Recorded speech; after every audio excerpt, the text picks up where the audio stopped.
I was in a rush this morning, so I wasn't really paying attention to what you were telling me.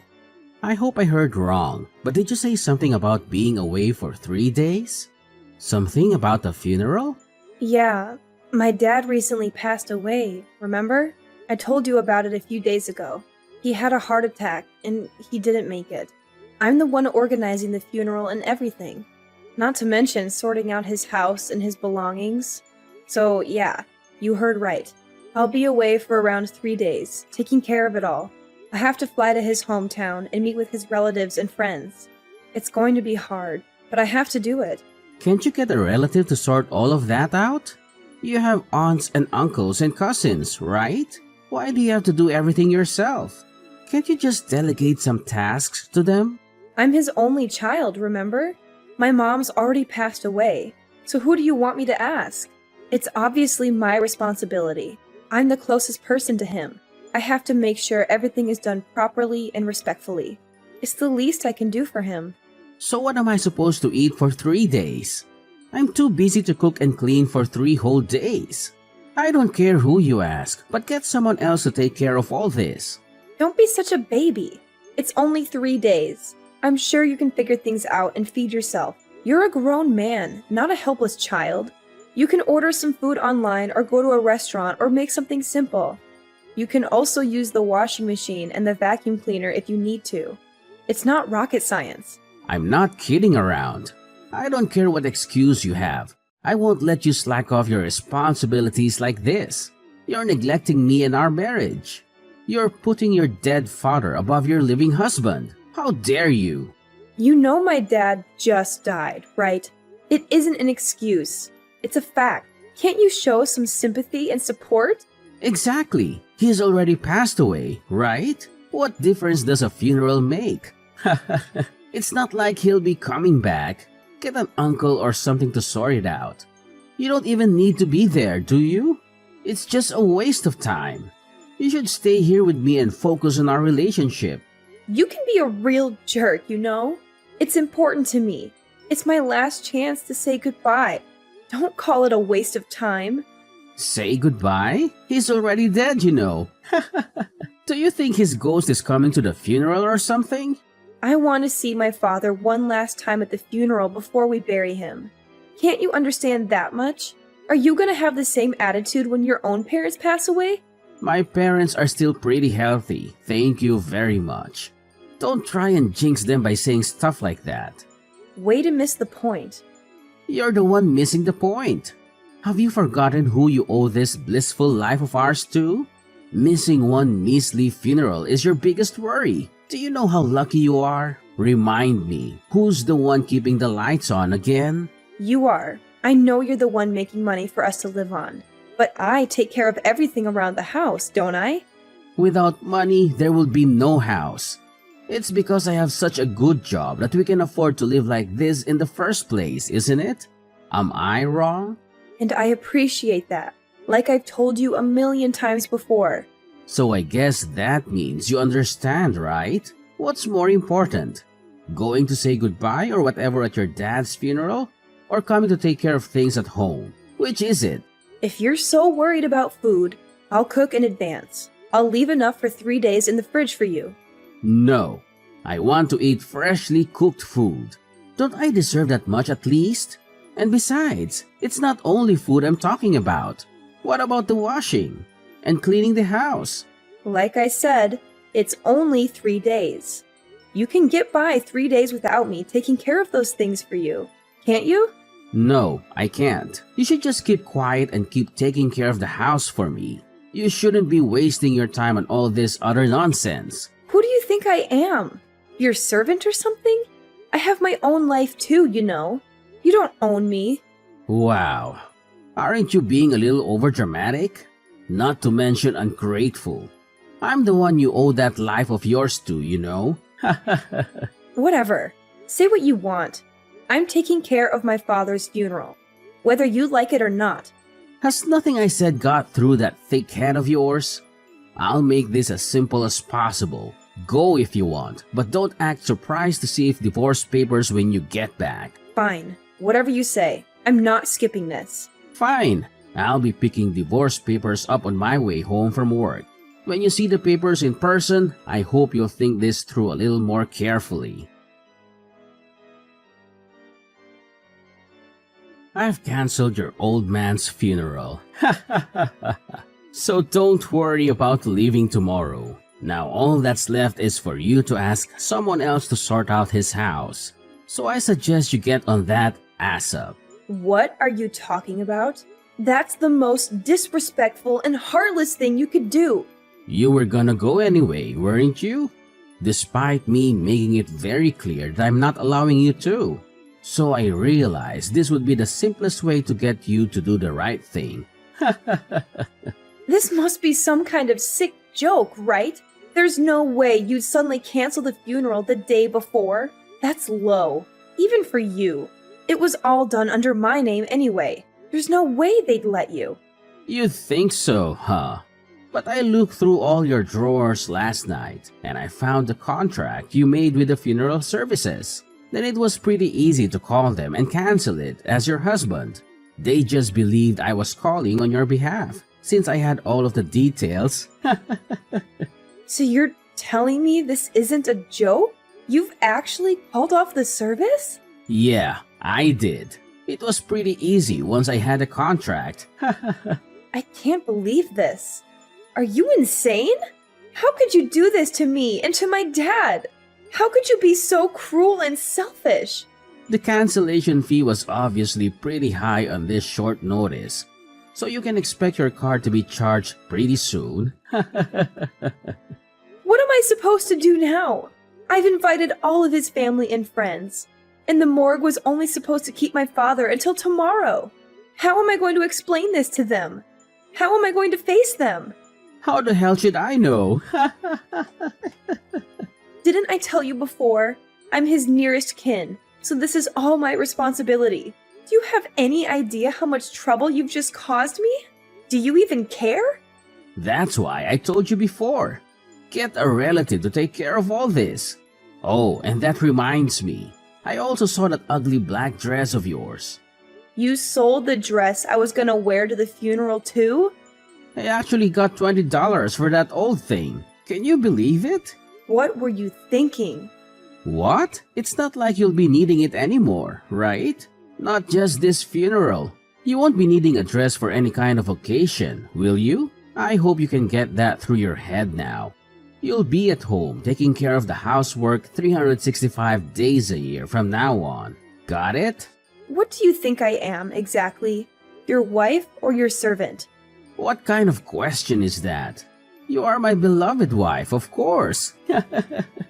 You were nothing like this before we got married. I don't know if you've changed, or if this is just the real you coming out. Where is this coming from all of a sudden? Did you just marry me to have someone to do the housework for you? Hey, I know you're upset, but don't start slandering me now. I want to start a family, of course. So get ready to give me a kid one day too, okay?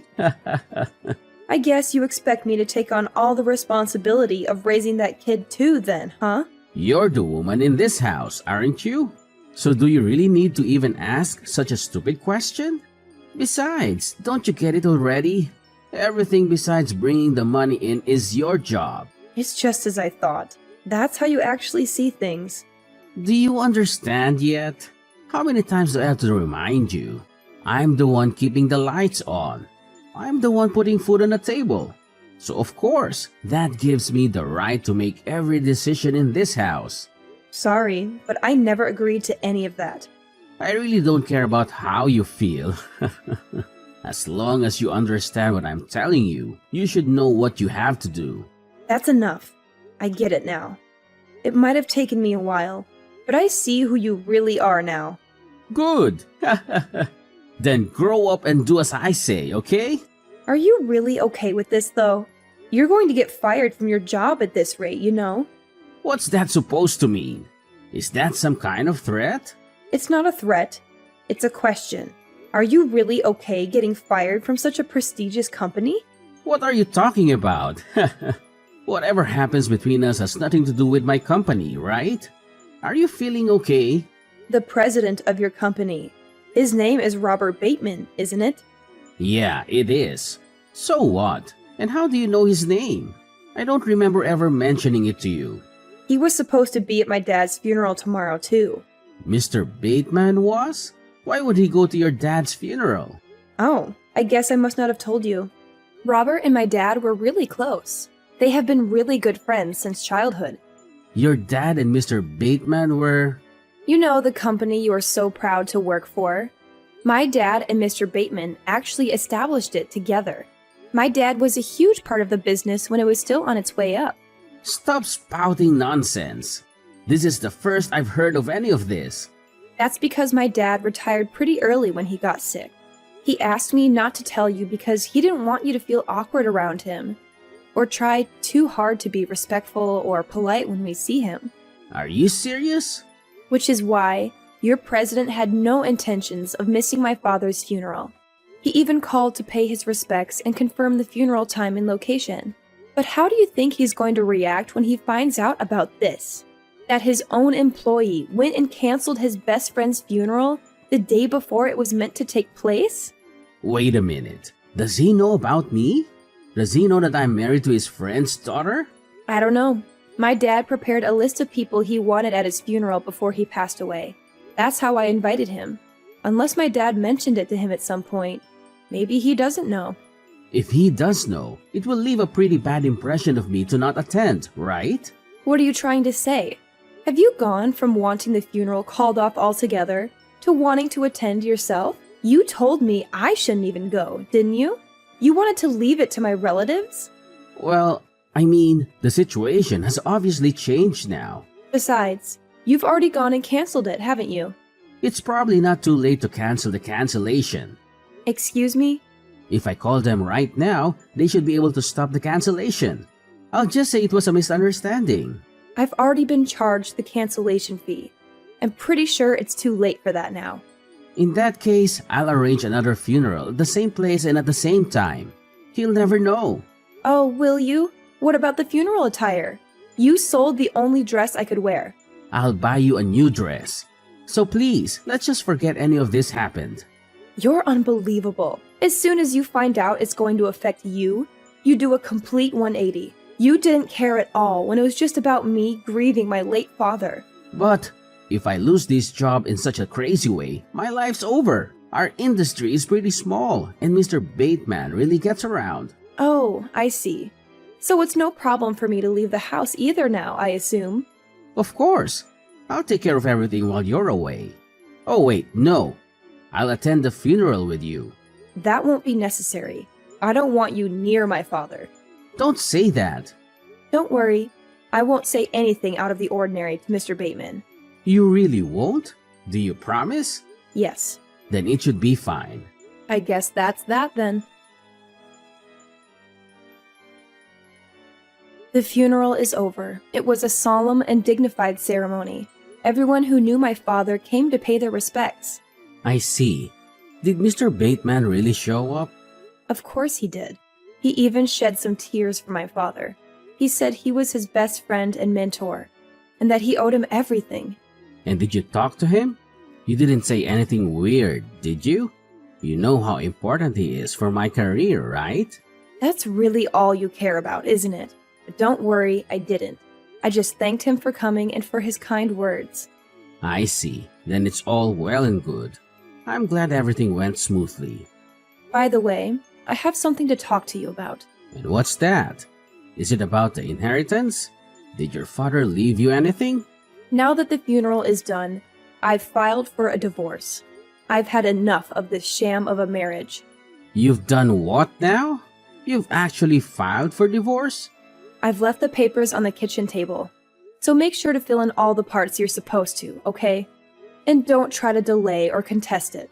It's over. Is this some kind of joke? You're just trying to scare me or something, right? Of course I'm serious. I wouldn't tell such a lame joke. This is not funny at all. But the funeral went off without a hitch, didn't it?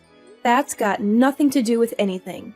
The funeral was for my father, not for us. It doesn't change anything between us. What do you mean? I organized another funeral at the exact same time and place as the original one after you canceled it without telling me. I even bought you a new dress for it after you sold the one your father gave you. So what's the problem? I told you, the funeral has nothing to do with it. It's obvious that marrying you was a mistake. When you went and canceled the funeral on a whim, and even sold the dress I got for it, that was the final nail in the coffin, if you'll excuse the pun. That's when I realized that this is really pointless. Our marriage is unsalvageable. I don't understand. You should have said something back then, in that case. Why did you wait until now to tell me this? I just didn't want to get even more busy while my hands were still full with the funeral preparations. I wanted to focus on grieving my father. I know you only care about what Mr. Bateman thought, but my purpose for holding the funeral was to say goodbye to my dad. Is that how it is? Yes, that's how it is. So hurry up and submit what you need to, and consider our marriage over. Do what you want, but don't cry to me when you run out of money. I should be fine for a while. I'm getting over $50,000 in inheritance after all. What? $50,000? Yeah, that's right. You should have told me about that a long time ago. I'm pretty sure you owe me half of that. We have to split everything down the middle for the divorce, right? That doesn't include inheritance. Don't you even know that much about the law? Is that right? Damn it. And I'll start working soon enough anyway, so you don't have to worry about me crying or anything. Ha! Will you now? Good luck with that. Finding a job isn't that easy, you know. I already have an offer. Mr. Bateman told me he owes a lot of his success to my father, so he asked if I'd be willing to work at his company. Mr. Bateman really offered you a job directly? Why would he do that? I told him about everything that happened, and it seems like he felt bad for me. You did what? What exactly did you tell him? Everything you did to me, forcing me to stay home every day, threatening divorce if I went to the funeral, and finally, canceling it when I said I was going anyway. What? Didn't you promise me not to say any weird stuff to him? Yes, and I kept that promise. I didn't say anything weird to him. All I told him was the truth. This can't be. Well, it is. So I expect you to be fired pretty soon. What? Why? There's no way he's going to fire me just for this. It's not just for this, though, is it? And what's that supposed to mean? He told me your performance at work is pretty bad anyway. So you were already on thin ice. You haven't met the sales quotas for a while now, have you? That's nonsense. What the hell do you know about my sales performance? Believe me or not, I don't care. But it looks like you've been on the chopping block for a while now. Isn't it best for you to start looking for a new job as soon as possible? Don't patronize me. I don't need your advice. My original intentions were to just leave you with the divorce papers. I don't really care what happens to you. Then why? Why did you have to talk to Mr. Bateman? When I saw my dad's face at the funeral, I suddenly remembered. I remembered what you said, how you called my dad's funeral a pointless waste of time. I thought there was no way I'd ever forgive myself for letting you off the hook so easily after that. I was only kidding. You were kidding? Was that funny to you? I, for one, didn't find it very funny. That's why I've decided that the first thing I'm spending my dad's inheritance on is lawyer fees. What? Just how much are you spending on a lawyer? You've been a pretty awful husband. I want to make sure I come out of the divorce with everything I deserve. You've been borderline abusive, and you've stopped me from earning my own money. So I think I deserve a lot of our shared items as well as decent alimony. You can't do that. You have no evidence of any abusive behavior anyway. I've kept a diary. It should be evidence enough. That, along with records of our texts, should be more than enough evidence. You don't have to go that far. Give me a break. You're getting such a big inheritance. You don't need that much money from me, do you? At times like these, I remember what my dad used to always say. Whatever you do, you should give it 100%. So I guess that should go for divorce, too. So I've decided not to go easy on you. I'll make sure you get everything you deserve. I'm begging you. Please rethink all of this. We can give it another go. I promise I'll be the same guy I was when we were dating. I'm sorry for how I've behaved since our marriage. Okay, now that's what you call a joke. Anyway, I advise you to start looking for a good lawyer too. If you don't agree to the terms my lawyer is going to lay out, then I'm prepared to go to court. Going to court is going to cost quite a lot of money, not to mention time. Can you really afford all that time and money while you're looking for a new job? Please, can you just forgive me? I'm sorry for everything I said and did. So please, just reconsider all of this. Goodbye. Please, wait. Maverick's life took a turn for the worse after he lost his job at the company where he had worked for years. He also had to pay me a hefty sum in the divorce. Thanks to my excellent lawyer, he struggled to find another job that matched his previous status and salary, but his pride prevented him from accepting anything less. He refused to ask for a reference from Mr. Bateman, his former boss and my father's friend. Mr. Bateman had been very disappointed in Maverick's performance and conduct, and had fired him without hesitation. He spent his savings recklessly and drowned his sorrows in alcohol. He became addicted to drinking and neglected his health and hygiene. Soon, he was homeless and living in the park. I was shocked by how fast he fell from grace. I never thought he would end up like that. Meanwhile, I moved to a cozy apartment and used my father's inheritance to pursue higher education. I turned down Mr. Bateman's job offer, as I felt it was based on nepotism rather than merit. He had offered me a position in his company out of sympathy and loyalty to my father, but I declined it out of principle. I wanted to earn my own success through hard work and dedication. I enrolled in a prestigious university and focused on my studies. I decided to major in psychology, as I had always been interested in human behavior and emotions. I also joined some clubs and activities and made some new friends. I felt happy and fulfilled with my new life.